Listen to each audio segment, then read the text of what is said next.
예, 오늘 우리는 사도행전 10장 23절부터 41절까지의 말씀을 본문으로 해서 소동 속에 증명되는 복음의 능력이라는 제목의 말씀으로 잠시 하나님의 은혜를 나누고자 합니다. 오늘 말씀 제목이 어떻게 된다고요? 소동 속에 증명되는 복음의 능력. 한 번 더 시작. 소동 속에 증명되는 복음의 능력. 아멘. 이 제목의 말씀으로 잠시 주님의 은혜를 나누게 될 때 하나님께서 한내문을 활짝 여시고서 이 시간에 자리에 모인 우리 모두에게 한대의 은혜와 사랑과 능력과 복과 지혜와 지식과 기쁨과 평화로 충만하게 하실 줄로 믿습니다. 여러분, 오늘 말씀을 시작하면서 한 가지 질문이 이렇게 던져집니다. 뭐냐? 오늘 읽었던 말씀에서 나온 것처럼, 또 오늘 말씀의 제목에서 나온 것처럼 복음이 전해지는 것, 특히나 복음이 정말 노골적으로 날 것 그대로 복음이 전해지는 곳, 복음의 능력이 나타나는 곳에는 왜 희한하게 거센 반대 반응들이 나타난다라는 거예요. 반대반. 왜 이런 궁금증, 왜 이런 질문이 생길까? 왜 이런 현상들이 일어날까요?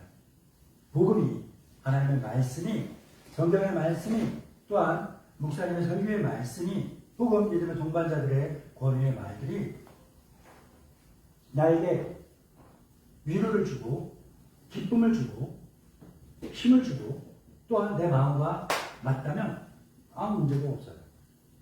거기서 저항 일어날 필요가 전혀 없죠.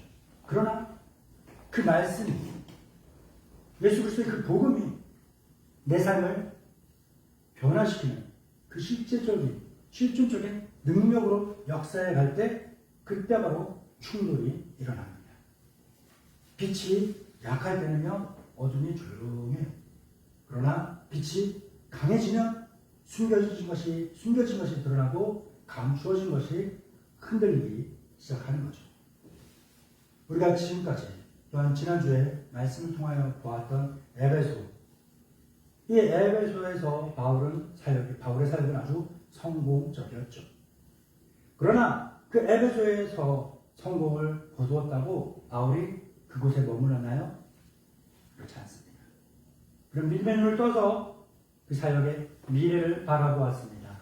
보이지 아니하시는 하나님의 손길이 그를 어느 곳으로 향하게 하는지를 바라보았습니다. 그는 어디까지 바라보았습니까? 로마까지 바라보았죠. 내 안에 우상이 사라지고 비워진 그 방 그 자리에 하나님의 꿈을 채웠던 바울, 그리고 에베소 사람들의 그 믿음을 기억해 보시기 바랍니다. 그런데 오늘 본문에 그 놀라웠던 그 성공과 찬란했던 그 비전과 그 장면들 뒤에 가려진 어두운 그림자가 드러나고 있죠. 복음이 개인의 변화를 넘어서 그가 살아가는 그 사회, 그 조직을 뒤흔들게 될 때 생겨나는 거센 저항이 바로 오늘 말씀에 나온 것처럼 소동인 것입니다. 그래서 우리가 걸어가는 이 믿음의 길, 그리스도인의 길, 사명자의 길은요, 꽃길이면 좋겠는데 꽃길이 되지 않습니다. 때로는 거센 폭풍 한가운데를 맨몸으로 뚫고 지나가야 하는 그러한 삶이 믿음의 삶인 것입니다. 그래서 오늘 본문의 말씀은 우리에게 세 가지의 질문을 던지며 우리를 하나님의 은혜의 장중으로 인도하고 있습니다. 첫 번째 질문은 무엇이냐? 바로 왜 복음은 세상과 타협하고 화해할 수 있으면 좋은데 왜 세상과 충돌하는가? 두 번째는 그 충돌이라는 거센 저항과 소란 속에서 하나님은 어떻게 일하시는가? 라는 질문입니다.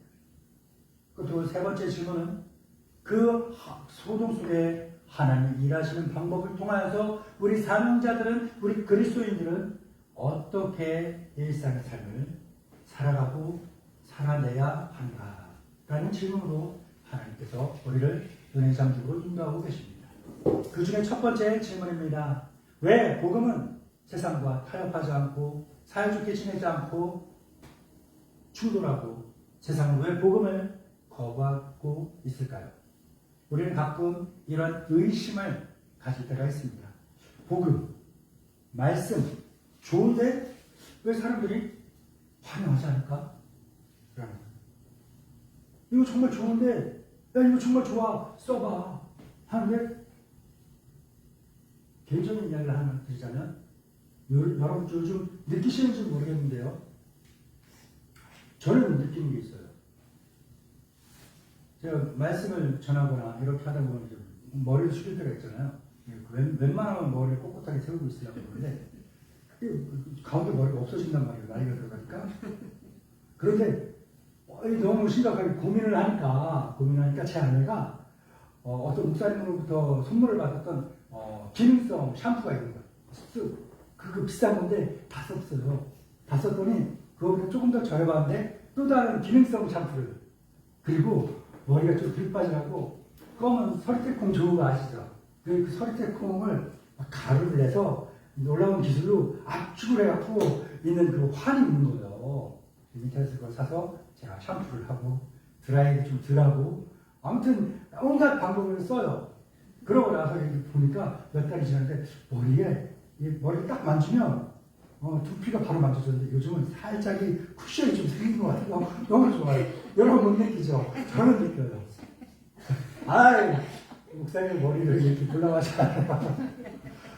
뭔 얘기를 드리려고 하면요. 제가 이야기했던 이 모든 제품들, 이 모든 생활의 방법과 루틴들이 제가 해보니까 효과가 느껴지는 거예요.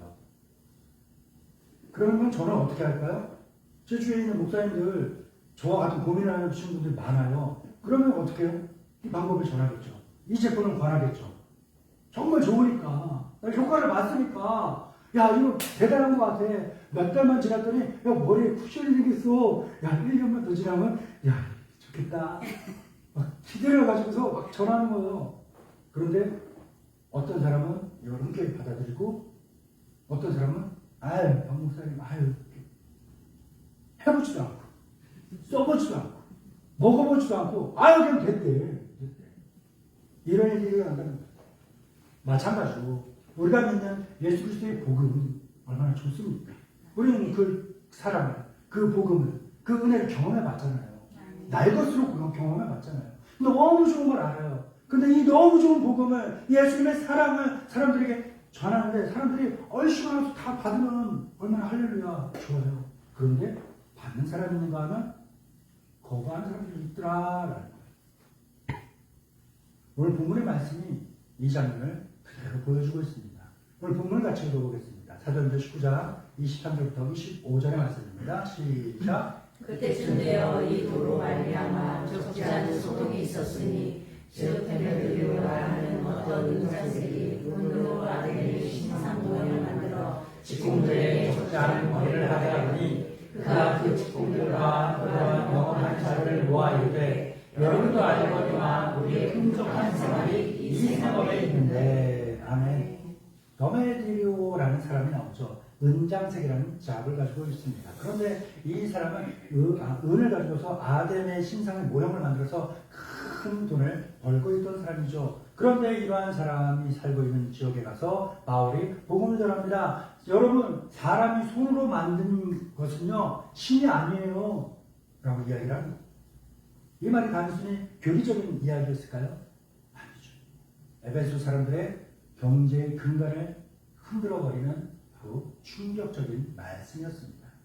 아덴의 신전을 중심으로 형성되어 있던 그런 관광산업, 제사용품의 거래, 그 외에 여러 가지 예전적인 그런 습성들, 그런 행석, 생활들, 행동들, 그런 것들이 다 있어요. 은장색들이, 우상 판매자들이 생계가 위협받게 되는 건 한순간인 거죠. 그래서 도메드리오는요, 아주 솔직하게 이야기합니다. 여러분 다 알잖아요. 다 아는 비밀. 공개된 비밀인 거예요. 뭐냐? 마지막에 나오잖아요. 여러분 다 알잖아요. 우리 이렇게 잘 먹고 잘 사는 거, 뭐 때문이라고요? 이 생업이 있다. 아덴의 신상 만들어서 팔고 하는 거, 이걸로 우리 잘 먹고 잘 사는 거잖아 라고 솔직하게 까놓고 이야기하는 거죠. 신앙적인 표현으로는 그럴듯하게 포장할 수 있습니다. 그러나 실제는 뭐였어요? 신앙이 아니라 이익이었죠. 아데미가 위대해서가 아니라 아데미가 돈이 됩니다. 그 이유는 뭡니까? 사랑하는 믿음의 동반자 여러분, 우리가 가지고 있는 이 믿음이요, 우리가 믿는 복음이요, 우리가 가진 예수님의 가르치는 사랑이요, 진짜로 능력으로 나타나는 때가 있습니다. 그때는 언제일까요? 그 믿음이, 그 신앙이 내 이익과 충돌하는 바로 그 순간, 그 자리에서 우리의 믿음이 어떤 건지, 내가 외치고 있던 그 사랑이 정말로 어느 정도의 힘을 갖고 있는지 나의 것 그대로 드러나는 순간이 되는 겁니다. 우리가 지난주 에베소에서 보았던 사람들이 있습니다.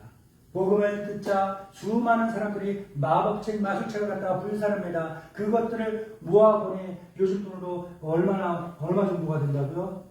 한 50억 원 정도가 된다. 어마어마합니다.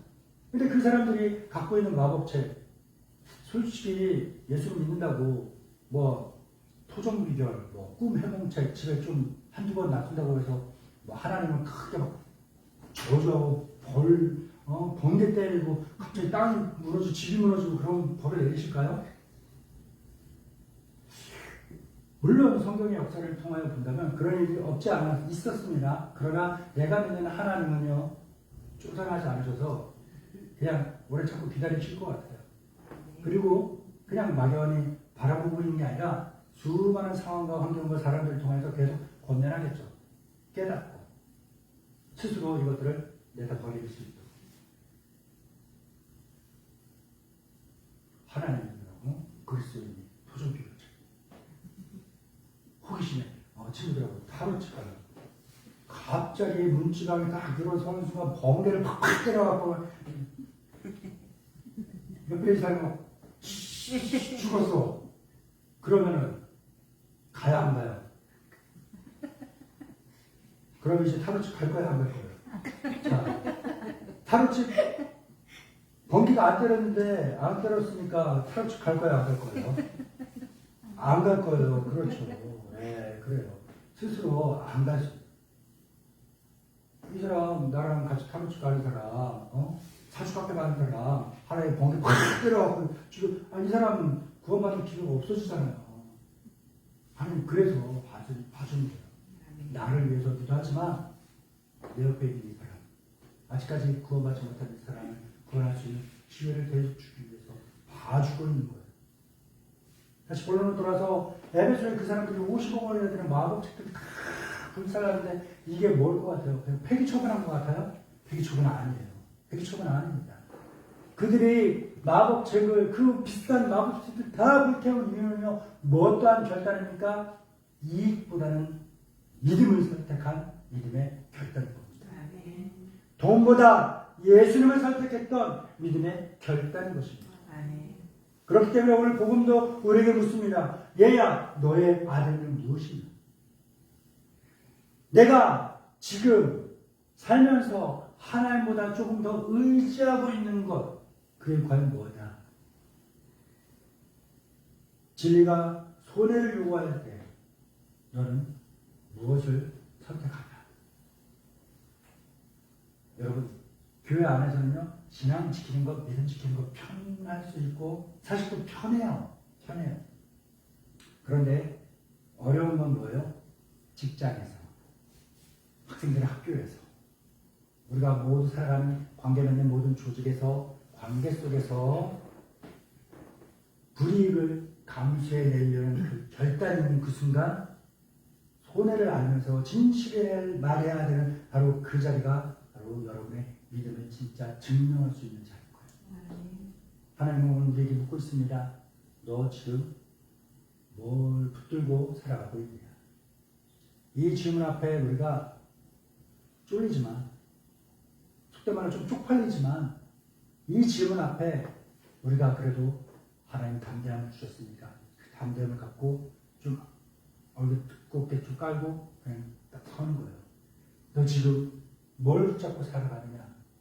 하나님 앞에 섰을 때 우리 시선은 자연스럽게 세상의 이익에서 하나님께로 옮겨지게 되는 겁니다. 그러면 시선이 바뀐 사람은요, 그 세상, 나를 둘러싼 그 소란 속에서도, 그 소동 속에서도 다르게 반응하게 됩니다. 그렇다면 그 사람은요, 하나님께로 시선을 향한 그 사람은요, 자기를 둘러싸는 그 소란과 소동 속에서 무엇을 보게 될까? 두 번째 질문이죠. 그 소동 속에서, 그 소란 속에서, 그 거센 저항 속에서 하나님이 어떻게 일하시는가? 지금 에베소의 군중들은요, 화가 났어요. 분노합니다. 놀랍습니다. 무섭습니다. 그 군중으로 가득 찬 그곳에서 어떤 일이 일어나고 있는지 한번 보시기 바랍니다. 사도행전 19장 32절입니다. 시작. 사람들이 외쳐 어떤 이는 이런 말을 어떤 이는 저 말을 하니 모인 무리가 곤란하여 대관이나 어찌하여 모였는지 알지 못하더라. 아멘. 성경은요, 충격적인 사실을 폭로하고 있죠. 우리의 많은 사람들이 모이는데 그 중에 절반은 왜 모였는지는 몰라. 그 사람들 모여있으니까 막 웅성웅성하니까 가보는 거예요. 우리 저기 수원의 행궁동 같은 데 갔는데 어떤 카페에서 이벤트 한다고 사람들이 한 30명 모여있으면 우리 가요 안 가요? 가보잖아요. 이거 괜히 뭔 줄인가 싶어 서잖아요. 여러분 안 그래요? 나는 그러네. 예, 그래. 사람들이 그런 상황으로 모여 있다는 거야.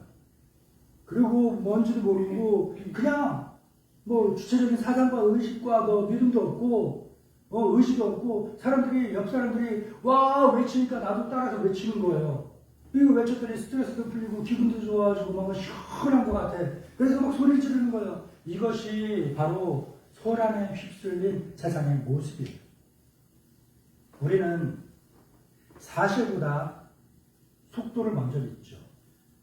진리보다 분위기를 먼저 따를 때가 많이 있죠. 정확하게 확인되지 않은 소문 하나가 공동체를 흔들고 감정과 분위기에 휩쓸려서 우리는 요동칩니다. 그러나 분명히 기억하시기 바랍니다. 소리가 크다고 진리가 되는 거 아닙니다. 많은 사람들이 외친다고 해서 그것이 비진리가 진리가 되는 것이 아닙니다. 틀린 것이 옳은 것이 되는 것도 아닙니다. 사람들이 이렇게 분노하고 있는 그 현장 속으로 바울은 어떻게 하려고 합니까? 뛰어들어가려고 합니다. 그때 어떤 일이 일어나요? 제자들이 말려요. 좀 만화스러운, 현실적인데 만화스러운 장면이 떠오르더라고요. 바울이 들어가려고 해요. 제자들이 안 말리고 가만히 내비뒀으면 바울이 그런 거 있잖아요. 막 싸우려고 하는데 진짜 싸우지 않고 옆에서 말리니까 더 많이. 왜? 말릴 거거든. 조금만 더 있으면 이제 나 그만할 거거든.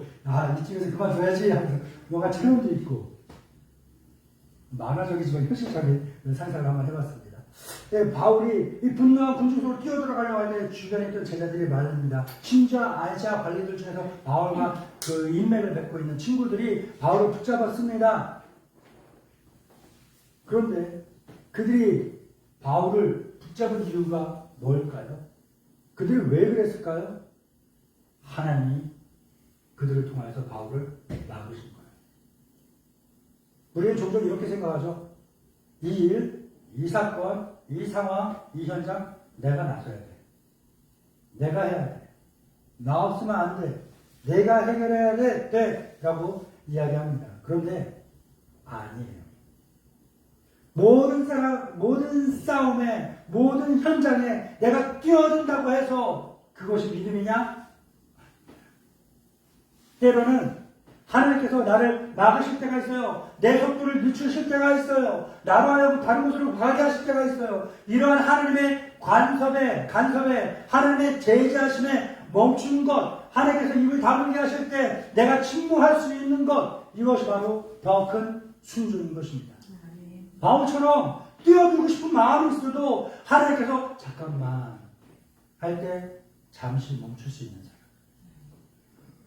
바울처럼 크게 외치고 싶을 때 하나님께서 아니야 지금 아니야 잠깐 조용히 해봐 할 때 내 입을 멈출 수 있는 사람. 이 사람이 진짜 사명자인 것입니다. 세상은요 소란스럽게 일을 벌립니다. 홍보하고 광고하고 사람을 모으고 여론을 만들고 하면서 그렇게 일을 합니다. 그런데 세상 일은 그런데 하나님은 어떻게 일하시는지 아세요? 하나님은 조용히 일하십니다. 조용히. 우리가 열왕기상 19장을 보게 되면요, 아합 왕의 왕비 이세벨의 그 공격을 피해서 도망친 엘리야의 이야기가 나오는 장면을 기억하실 겁니다. 850대 1의 싸움에서 영적인 전쟁에서 엘리야가 승리했습니다. 그러고 나서 그 850명이나 되는 바알과 아세라의 그 우상지기들을 다 어떻게 해요? 엘리야가 다 목을 쳐버립니다. 그런데 이세벨의 왕비는요, 하나님을 믿는 사람이 아니라 바알과 아세라를 믿는 사람이었어요. 자기 편에 있는 사람들 850명이 하루아침에 다 모가지가 잘라붙어 버렸으니 이세벨이 화가 날까요? 안 날까요? 나요. 눈이 뒤집혀서 엘리야를 잡아 저렇게 찢어 죽일 거다라고 온 세상에 소문을 다 냅니다. 엘리야가 죽은 거예요. 엘리야도 이 이야기를 듣고서 도망다닙니다. 광야가 그리 시냇가에 머물러 여기서 죽어야겠다 하는데 하나님께서 천사를 통하여 은혜의 손길을 베푸십니다. 까마귀와 시냇물을 통해서 생명을 얻게 하고 하나님께서 그를 일으켜 다시금 광야로 또 가게 합니다. 광야 어느 산 어느 깊은 동굴에 들어가 숨었을 때 하나님께서 엘리야를 찾아와 말씀하십니다. 엘리야야, 너 지금 여기서 뭐하고 있어? 그래서 엘리야가 어떻게 했을까요? 하나님 있잖아. 이렇게 해서 왜? 이세벨 나 죽으면 무서워. 하나님 그래서 나 여기 있어요. 하나님이 그래요. 야, 동굴 바깥으로 나와봐. 내가 너한테 할 말이 있어. 나와봐. 나가면 사람들이 이렇게 발각돼서 신고가 들어가고 나 죽을지도 모르는데 그 위험을 알고 있으면서도 엘리야는 그 동굴 깊숙한 곳에 숨어있는 나를 찾아오셔서 직접 말씀해 주신 그 하나님의 말씀을 믿고 의지해 동굴 바깥으로 나갑니다. 하나님 무슨 말씀 하시려고요? 저한테 말씀하셔도 되는데 왜 굳이 여기까지? 하나님 어떻게 말씀하셨어요? 거센 바람으로 바위가 날아다니고 나무가 뽑히고 지진이 나고 우르르 쾅쾅 우르르 쾅쾅 번쩍번쩍 난리가 납니다. 불이 납니다. 그 모든 일이 있고 난 다음에 성경이 뭐라 합니까? 세미한 소리가 있어.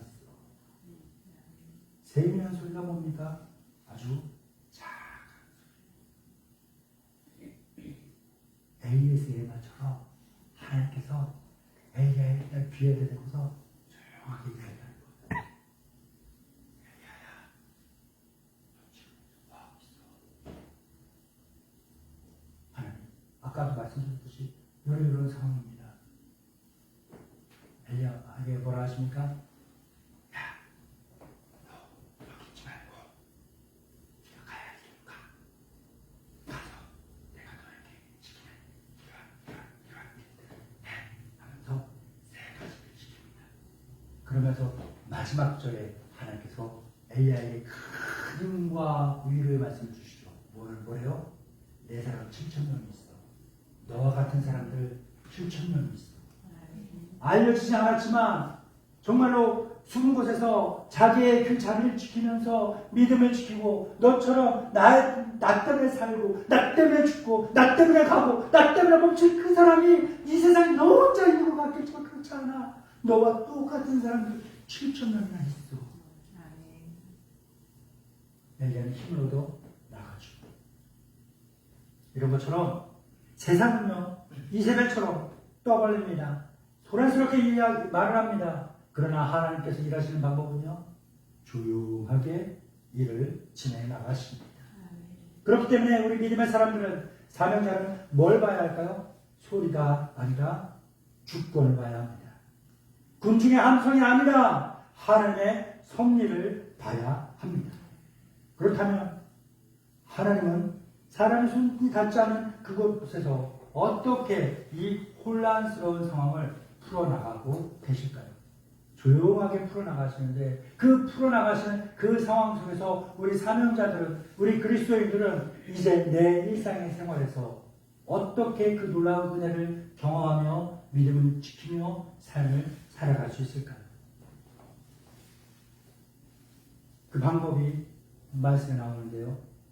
본문에 전혀 의외의 사람이 한 명 등장합니다.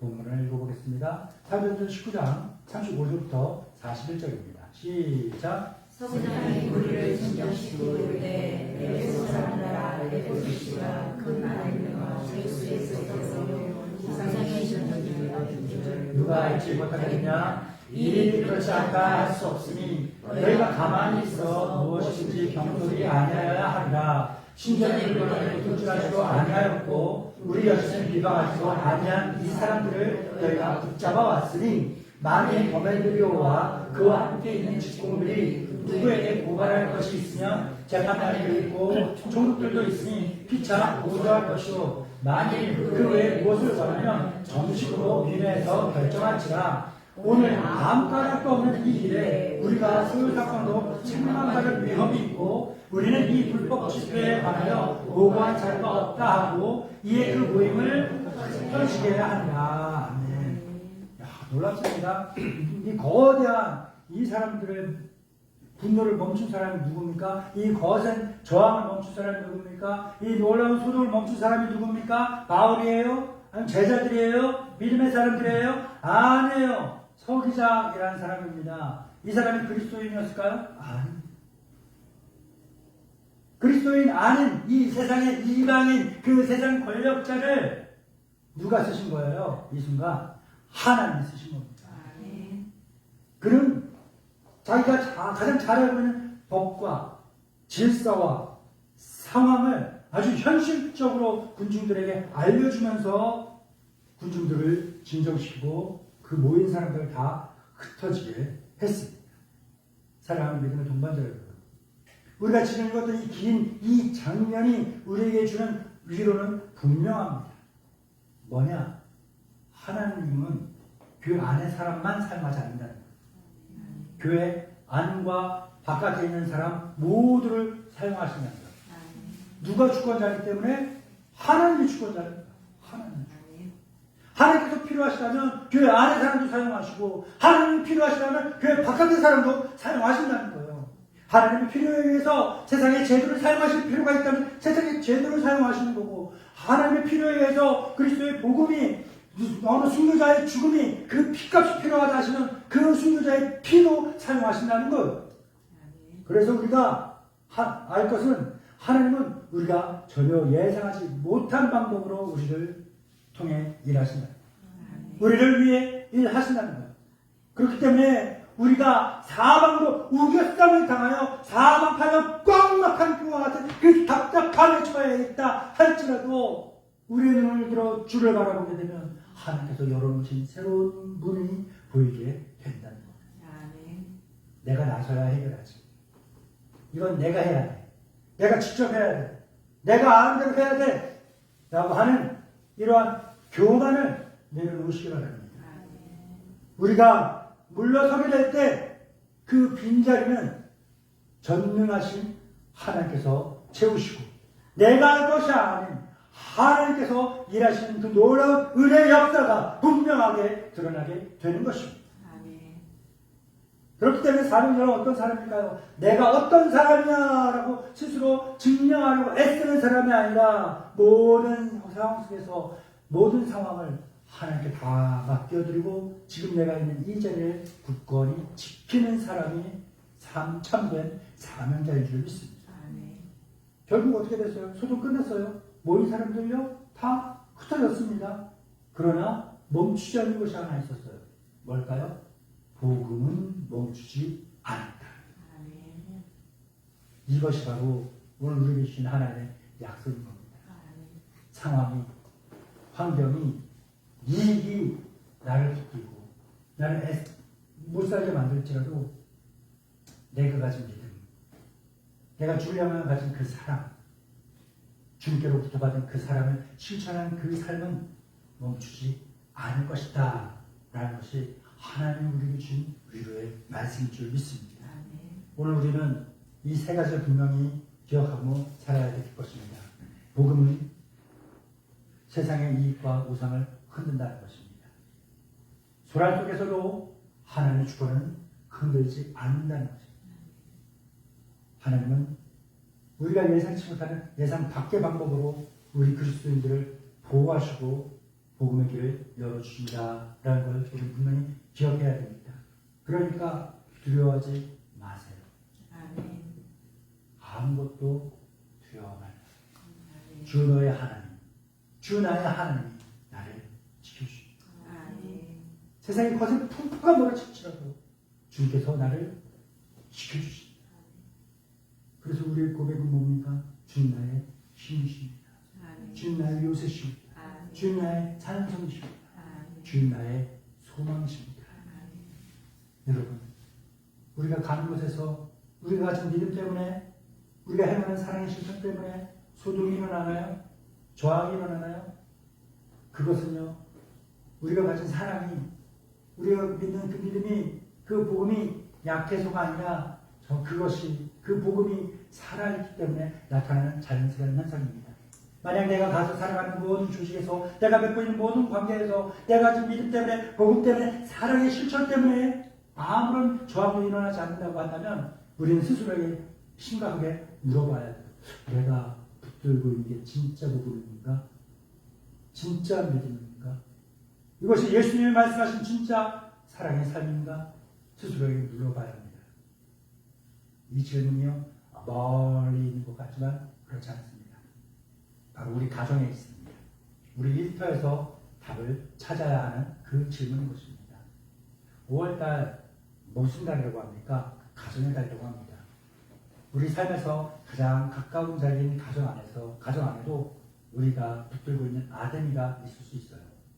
돈일 수도 있고요, 체면일 수도 있고요, 명예일 수도 있고요, 또 내 자녀의 성공일 수도 있고요, 내 편안함과 안락함이 될 수도 있고, 그 여러 가지가 많이 있죠. 그 모든 것에 대해 복음은 도전합니다. 그리고 우리가 믿고 붙들고 살던 아드미가 아닌 복음을 선택할 때, 그때 비로소 우리 가정이 변화되고 내 이웃들이 보이게 되고 하나님의 나라를 향한 더 넓은 지평이 열리게 되는 겁니다. 여러분, 이번 한 주간 세상에 많은 소란이 있을 겁니다. 그래도 흔들리지 않는 믿음으로 복음의 자리를 다 지키시기 바랍니다. 내가 해결해야지 하지 말고, 하나님 이 일이 있는데 어떻게 해요? 하나님 해결해 주세요 하면서 모든 주권을 하나님께 맡기시기 바랍니다. 하나님의 주권을 붙드시기 바랍니다. 소동이 아니라 하나님이 우리의 미래를 결정하는 겁니다. 그 하나님을 신뢰하며 담대하게 살아갈 수 있는 그러한 그리스도인들에게 주님의 이름으로 축원합니다. 주님의 말씀을 의지하여 기도하겠습니다. 이와 같이 주의 말씀이 힘이 있어 응원하여 재력을 얻으리라. 아멘. 언제나 우리의 힘이 되시는 주님, 복음 때문에 소동과 저항을 만날 때 두려워하지 않게 하소서. 나의 이익보다 주님의 진리를 선택하게 하시고 세상의 함성보다 하나님의 세미한 음성을 더 듣게 하옵소서. 우리가 보지 못하는 것에서 이미 길을 열고 계시는 주님의 섭리를 신뢰하게 하시고 오늘 내게 주신 그 사명의 자리를 묵묵히 지키는 승리자가 되게 하옵소서. 우리의 가정, 우리의 일터, 내가 맺은 모든 관계를 통하여 하나님의 통치가 온전하게 드러나는 모든 자리가 되게 하옵소서. 예수님의 이름으로 기도드립니다. 아멘.